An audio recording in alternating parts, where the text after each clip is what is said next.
தி New India Assurance company லிமிட்டெடில் 300 assistant பணியிடத்திற்கான வேலைவாய்ப்பு அறிவிப்பு வெளியிட்டிருக்காங்க. இந்த நிறுவனத்தை பொறுத்த வரைக்கும் கவர்மெண்ட் ஆஃப் இந்தியா அண்டர்டேக்கிங், அதாவது மத்திய அரசுக்கு கீழே இயங்கி வரக்கூடிய public sector general insurance company தான் இது. இதில் இருக்கக்கூடிய இந்த அசிஸ்டன்ட் பணியிடமும் பார்த்திங்கன்னா இது ஒரு பர்மனன்ட் போஸ்ட்டு. சரிங்களா? ஓகே, எனி டிகிரி முடித்த கேண்டிடேட்ஸ் யார் வேணாலும் அப்ளை பண்ணலாம். சரிங்களா? ஓகே, இதில் தமிழ் தெரிந்த கேண்டிடேட்ஸ் மட்டும், அதாவது தமிழ் எழுத படிக்க பேச தெரிந்த கேண்டிடேட்ஸ் மட்டும் அப்ளை பண்ண மாதிரியான பணியிடம் தான் வந்து தமிழ்நாட்டில் இருக்குது. அதாவது ஆல் ஓவர் இந்தியாவில் வேக்கன்சி இருக்குது. அந்தந்த ரீஜனலில் இருக்கக்கூடிய கேண்டிடேட்ஸ், அதாவது அந்தந்த ரீஜனலில் இருக்கக்கூடிய மொழி பேசக்கூடிய கேண்டிடேட்ஸ் மட்டும்தான் அப்ளை பண்ண முடியும் அப்படின்றது தான் இந்த நோட்டீஸில் இருக்கக்கூடிய முக்கியமான ஒரு இது. இதில் டோட்டலாக வந்து 32 வேக்கன்சி இருக்குது. அதாவது தமிழ்நாட்டில் ரீஜனல் லாங்குவேஜ் தமிழ் தெரிந்த கேண்டிடேட்ஸ் அப்ளை பண்ணுற மாதிரியான போஸ்டிங் வந்து 32. இதில் எஸ்சி வந்து 3, எஸ்டியில் 1, ஓபிசியில் 1, இடபிள்யூஎஸில் 3, யூஆரில் 24, டோட்டலாக 32 வேக்கன்சி இருக்குது. சரிங்களா? அதே மாதிரி பிடபிள்யூடியை பொறுத்த வரைக்கும் உங்களுக்கு விஷுவலி இம்பேர்டில் வந்து ஒரு வேக்கன்சியும், அதே மாதிரி எக்ஸ் சர்வீஸ்மேனில் 3 வேக்கன்சியும் இருக்குது. இன்டெலெக்சுவல் டிசபிலிட்டி அண்ட் மல்டிபிள் டிசபிலிட்டியில் ஒரு வேக்கன்சியும் இருக்குது. அதே மாதிரி dependents of serviceman killed in action, அதில் வந்து 2 வேக்கன்சியும் இருக்குது. சரிங்களா? 2 வேக்கன்சி. இதில் வந்து எக்ஸ் சர்வீஸ்மேனில் 3, இம்பேர்டில் வந்து 1, விஷுவல் இம்பேர்டில் 1. சரிங்களா? ஓகே, ஆன்லைனில் தான் அப்ளை பண்ண முடியும். அப்ளை பண்ணுறதுக்கான டேட்ஸ் வந்து 1/2/2024 15/2/2024 வரைக்கும் அப்ளை பண்ணலாம்.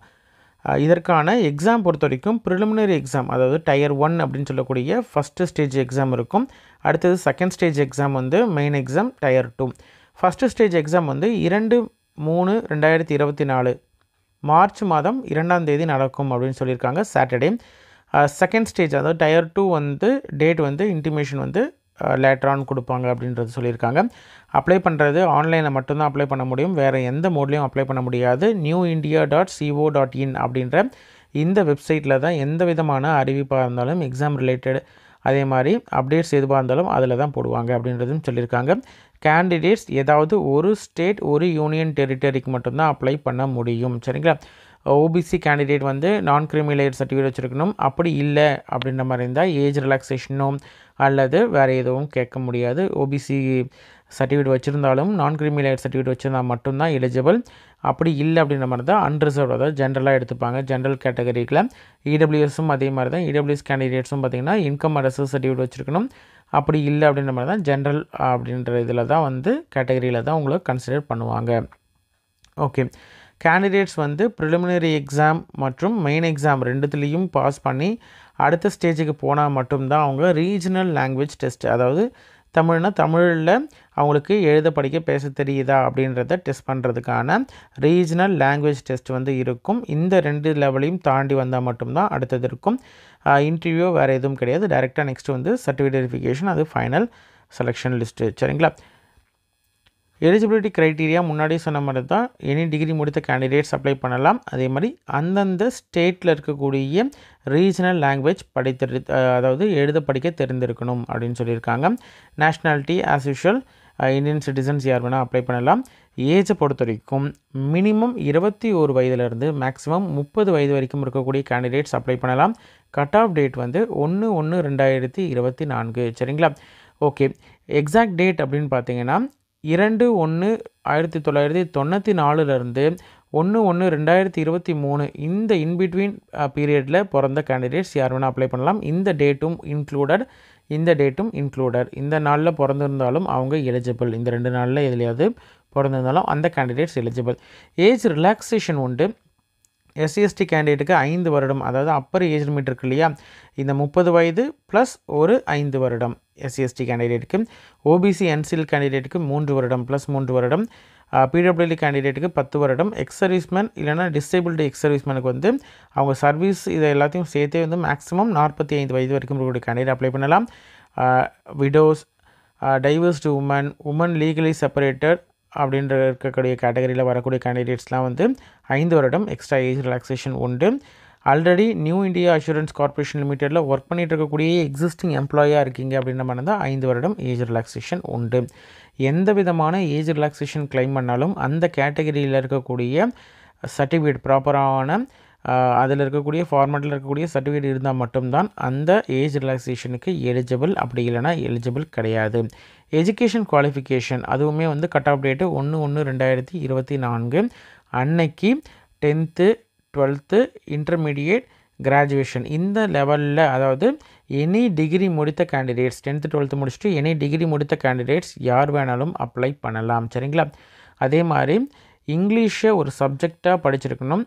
இதில் 10th 12th அல்லது இன்டர்மீடியட் இதில் எதுலையாவது வந்து இங்கிலீஷை ஒரு சப்ஜெக்டாக படித்திருக்கக்கூடிய கேண்டிடேட்ஸாக இருக்கணும். சரிங்களா? அதே மாதிரி 1/1/2024 அன்னைக்கு அவங்க கண்டிப்பாக வந்து அந்த டிகிரியை முடித்திருக்கணும். அப்படி முடித்திருந்தால் மட்டும்தான் எலிஜிபிள். சரிங்களா? ஓகே. அதே மாதிரி ரிமைனிங் இருக்கக்கூடிய எக்ஸ் சர்வீஸ்மேனாக இருக்கட்டும், dependents of serviceman killed in action, இந்த மாதிரி ஏதாவது ஒரு ரிலாக்ஸேஷன் கிளைம் பண்ணுறீங்க, பிடபிள்யூடி அதெல்லாம் கிளைம் பண்ணுறீங்க அப்படின்ற மாதிரி இருந்தால் அதற்கான ப்ராப்பர் ப்ரூஃப் வச்சுருக்கணும், அதற்கான சர்டிஃபிகேட் வச்சுருக்கணும். வச்சுருந்தால் மட்டும்தான் எலிஜிபிள். அதே மாதிரி இடபிள்யூஎஸ் கேண்டிடேட்டுக்கும் ப்ராப்பரான இன்கம் அண்ட் அசஸ் சர்டிஃபிகேட் வச்சுருக்கணும்.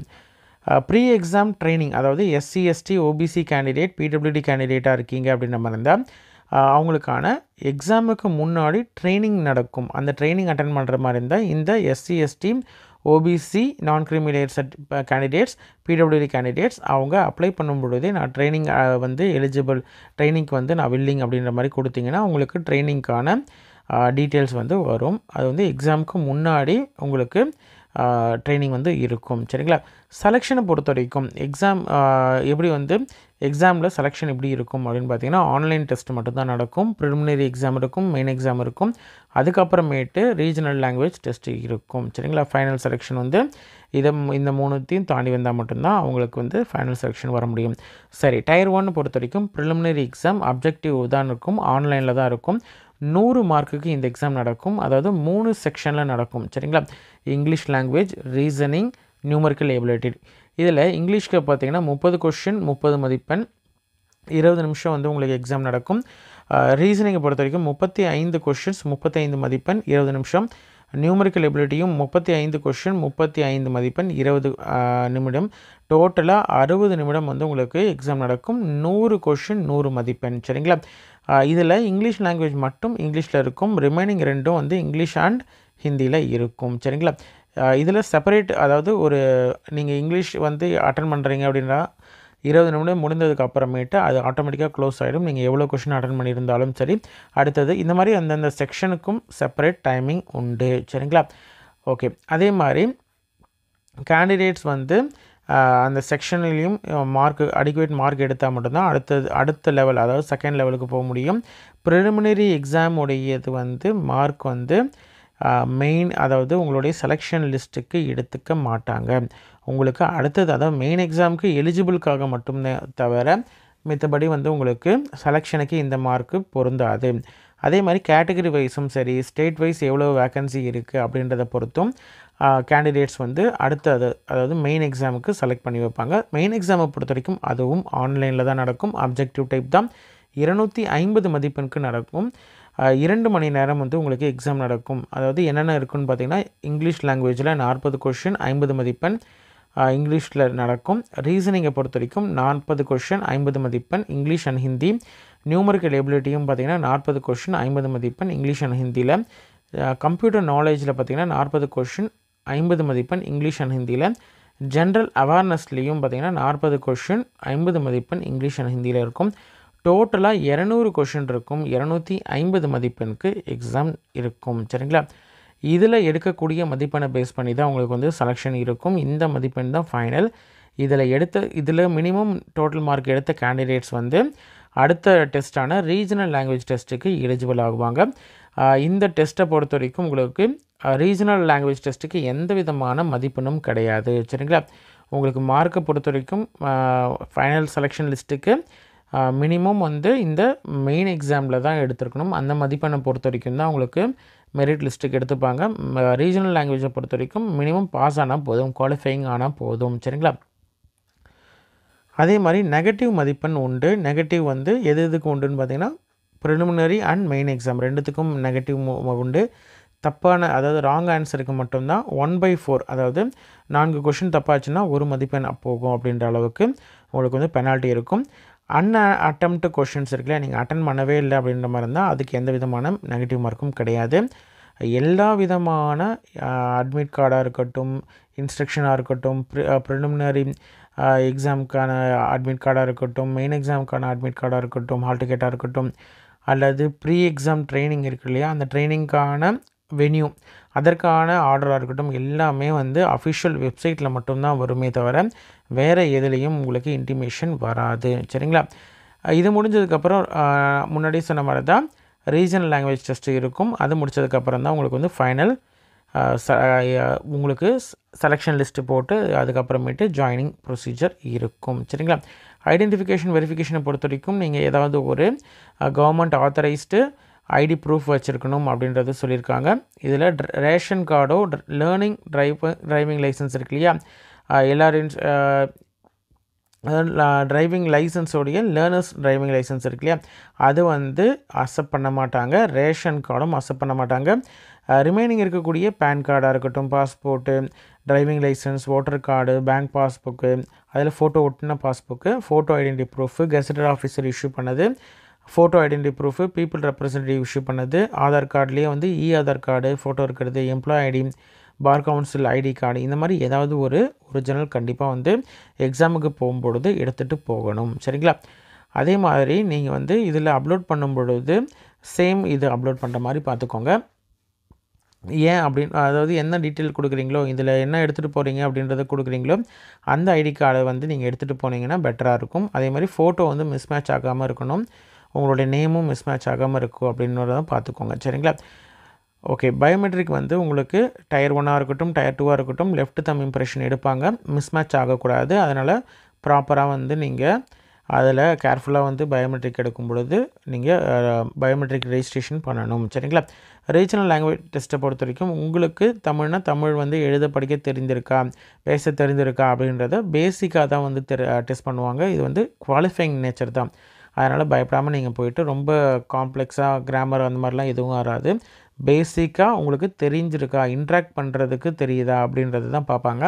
அதனால் எந்த பிரச்சனையும் கிடையாது. அது குவாலிஃபைங் நேச்சர் தான். எந்த விதமான மதிப்பெண்ணும் கிடையாது, அதுக்கு நோ ஸ்கோர் கிடையாது. சரிங்களா?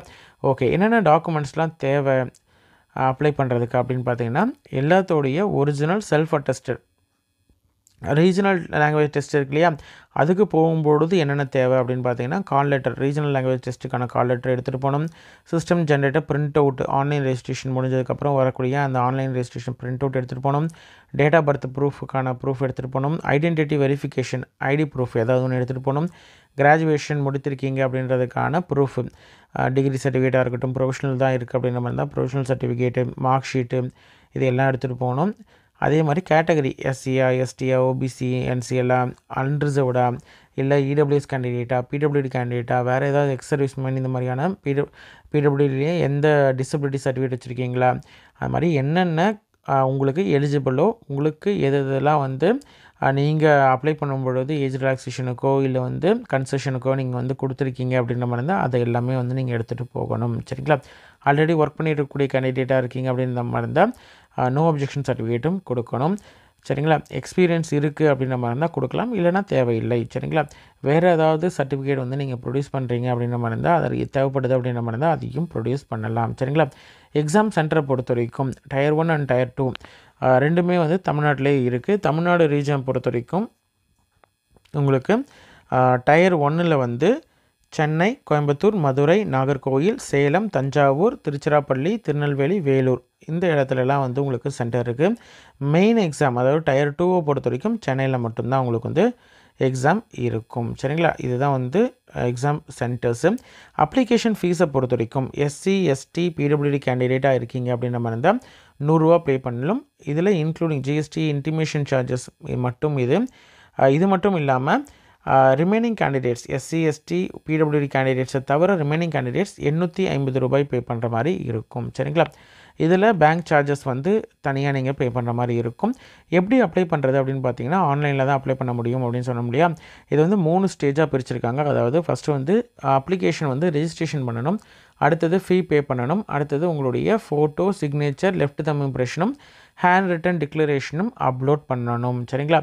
ஃபஸ்ட்டு அப்ளிகேஷன் ரெஜிஸ்ட்ரேஷனை பொறுத்த வரைக்கும் உங்களுடைய பேசிக்காக இருக்கக்கூடிய டீட்டெயில்ஸ், அதாவது உங்களுடைய ஃபோட்டோ, சிக்னேச்சர், லெஃப்ட் தம் இம்ப்ரெஷன், ஹேண்ட் ரிட்டன் டிக்ளரேஷன், இது எல்லாத்தையும் வந்து நீங்கள் ப்ராப்பராக ரெடி பண்ணியிருக்கோம். ஃபோட்டோவை பொறுத்த வரைக்கும் 4.5லேருந்து 4.5 x 3.5 சென்டிமீட்டர் அப்படின்ற மாதிரி அந்த சைஸில் எடுத்து வச்சுக்கணும். சிக்னேச்சரை பொறுத்த வரைக்கும் ஒயிட் பேப்பரில் பிளாக் இன்கில் சைன் பண்ணி வச்சுருக்கணும். லெஃப்ட் தம் இம்ப்ரெஷனை பொறுத்த வரைக்கும் அதுவுமே வந்து பிளாக் அல்லது ப்ளூ இன்கில் ஒயிட் பேப்பரில் எடுத்து வச்சுருக்கணும்.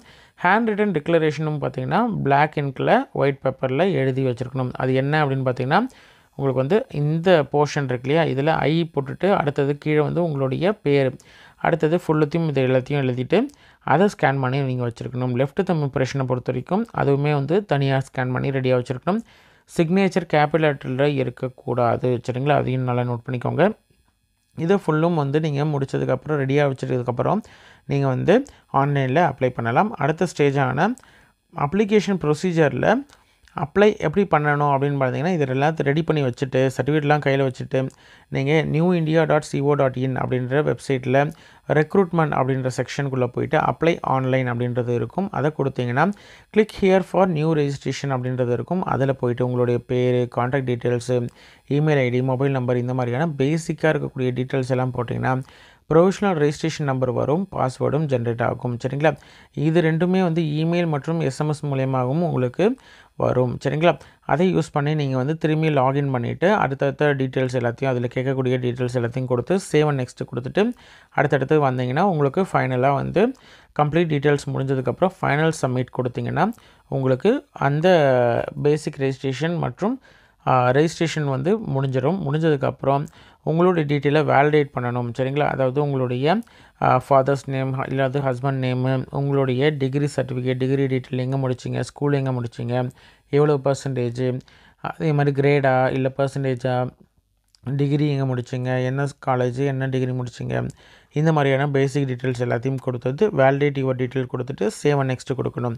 இது ஃபுல்லும் முடிஞ்சதுக்கு அப்புறமேட்டு நீங்கள் வந்து உங்களுடைய ஃபீ பேமெண்ட்டுக்கு போகலாம். சரிங்களா? ஒன்ஸ் இந்த அப்லோட் பண்ணுறது, இந்த டீட்டெயில்ஸ்லாம் ஃபீட் பண்ணுறது இதெல்லாம் முடிஞ்சதுக்கப்புறம் ஃபீ பேமெண்ட் டெபிட் கார்ட்லேயோ கிரெடிட் கார்ட்லேயோ மொபைல் வேலெட் அதாவது ஜிபே இது மாதிரியும் பண்ணலாம். ஐஎம்பிஎஸ்சில் கேஷ் கார்டு மூலியமாகவும் எது மூலியமாகவும் பண்ணலாம்.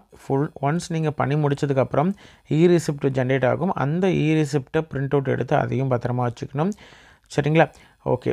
அப்லோட் பண்ணுறக்கூடிய டாக்குமெண்ட்ஸ், அதாவது ஃபோட்டோ எப்படி வந்து அப்லோட் பண்ணியிருக்கணும் அப்படின்றது இன்ஸ்ட்ரக்ஷன் கொடுத்துருக்காங்க. சிக்னேச்சர், லெஃப்ட் தம், அதே மாதிரி ஹேண்ட் ரிட்டன் டிக்ளரேஷன், அதற்கு எல்லாத்துக்கும் இன்ஸ்ட்ரக்ஷன் கொடுத்துருக்காங்க. ஒரு தடவை நீங்கள் பார்த்துட்டு அதுக்கப்புறமேட்டு நீங்கள் அப்ளை பண்ணிங்கன்னா ஈஸியாக இருக்கும். சரிங்களா? அதே மாதிரி அட்மிட் கார்டை பொறுத்த வரைக்கும் நீங்கள் வெப்சைட்டில் தான் டவுன்லோட் பண்ண முடியும். இப்போதைக்கு இங்கே நீங்கள் அப்ளை பண்ணும் பொழுது எதுவும் வராது. ஒன்ஸ் நீங்கள் ஆன்லைன் அப்ளிகேஷன்லாம் முடிஞ்சதுக்கப்புறம் டேட்லாம் முடிஞ்சதுக்கப்புறம் உங்களுக்கு கால் லெட்டர் வெப்சைட்டில் வரும். இப்போதைக்கு அது தேவையில்லை. ஒன்ஸ் வந்ததுக்கப்புறம் அதில் இருக்கக்கூடிய இன்ஸ்ட்ரக்ஷன்ஸ் எல்லாமே நீங்கள் படித்து பார்த்துட்டு அதுக்கப்புறம் நீங்கள் வந்து எக்ஸாமுக்கு போய் அட்டென்ட் பண்ணலாம். சரிங்களா? இதில் ஜாயின் பண்ணக்கூடிய கேண்டிடேட்ஸ் வந்து நீங்கள் வந்து நியூலி ஜாயின் பண்ணக்கூடிய கேண்டிடேட்ஸ் 6 மாதம் வந்து உங்களுக்கு ப்ரொபேஷன் பீரியட் இருக்கும். அது முடிஞ்சதுக்கப்புறம் தான் வந்து உங்களுக்கு ஜாயினிங் கன்ஃபர்மேஷன் வரும். அதாவது ஸ்டார்டிங்கில் உங்களுக்கு வந்து ₹25,000 அப்படின்ற ட்ரைனிங் பீரியடில் அந்த 6 மாதத்துக்கு ₹25,000 இருக்கும். அதுக்கப்புறமேட்டு உங்களுக்கு பார்த்திங்கன்னா உங்களுக்கு பர் மந்த்து ₹37,000 அப்படின்ற ஸ்கேலில் வந்து ஃபிக்ஸ் பண்ணுவாங்க. இது மட்டும் இல்லாமல் உங்களுக்கு லம்சம், அதாவது டொமிசிலரி மெடிக்கல் பெனிஃபிட்ஸ் இருக்கும். Membership group mediclaim policy membership கொடுப்பாங்க. ஹாஸ்பிட்டலைசேஷன் எக்ஸ்பென்ஷன் வந்து உங்களுக்கு ரீஇம்பர்ஸ்மெண்ட் பண்ணிக்கலாம். அதாவது ஹாஸ்பிட்டலில் போய்ட்டு நீங்கள் வந்து ட்ரீட்மெண்ட் எதாவது எடுத்துக்கிறீங்க அப்படின்ற மாதிரி தான் அதை எல்லா பில்லையும் நீங்கள் வந்து சப்மிட் பண்ணி நீங்கள் அமௌண்ட்டை திரும்பி ரிட்டர்ன் வாங்கிக்கலாம். லீவ் ட்ராவல்ஸ் சப்சிடியும் உண்டு உங்களுக்கு. அதாவது வேறு ஊர் நீங்கள் ஆனால் வந்து தமிழ்நாட்டிலே வேறு இடத்துல போஸ்டிங் போட்டிருக்காங்க. உங்களுக்கு வேறு இடம் அப்படின்ற மாதிரி இருந்தால் அதற்கான சப்சிடிலாம் வாங்கிக்கலாம். ஸ்டாஃப் வெல்ஃபேர் ஸ்கீமு இது மாதிரியான கம்பெனி ரூல்ஸில் இருக்கக்கூடிய அனைத்து விதமான ஃபெசிலிட்டிஸும் உங்களுக்கும் உண்டு ஜாயின் பண்ணக்கூடிய கேண்டிடேட்ஸுக்கு. கேண்டிடேட்ஸ் வந்து இன்ட்ரெஸ்டட் கேண்டிடேட் அப்ளை பண்ணுங்கள். உங்களுக்கு எதாவது டவுட் இருக்குது அப்படின்ற மாதிரி இருந்தால் கமெண்ட் பண்ணுங்கள். உங்களோட ஃப்ரெண்ட்ஸ் சர்க்கிளில் யாராவது எனி டிகிரி முடிச்சிருக்காங்க, அவங்க வந்து கவர்மெண்ட் ஜாபுக்கு ப்ரிப்பேர் பண்ணிகிட்ருக்காங்க அப்படின்ற மாதிரி இருந்தால் அவங்களுக்கு இந்த வீடியோவை ஷேர் பண்ணுங்கள். இது பின்னாடி வந்து ஒவ்வொரு கேட்டகரிஸ்க்கும் இருக்கக்கூடிய ஃபார்மெட்ஸ் என்னென்ன அப்படின்றது சர்டிஃபிகேட்ஸ்லாம் கொடுத்துருக்காங்க. கேட்டகரி சர்டிஃபிகேட், அதாவது எஸ்சி, எஸ்டி, ஓபிசி, என்சிஎல், அதே மாதிரி பிடபிள்யூடி கேண்டிடேட் ஒவ்வொருத்தருக்கான, இடபிள்யூஎஸ் கேண்டிடேட் ஒவ்வொருத்தருக்கான ஃபார்மெட்ஸ் கொடுத்துருக்காங்க. அந்த ஃபார்மெட்டில் உங்களுடைய சர்டிஃபிகேட் இருக்கா அப்படின்றத ஒரு தடவை க்ராஸ் செக் பண்ணிவிட்டு அதுக்கப்புறம் அப்ளை பண்ணலாம். சரிங்களா? நன்றி.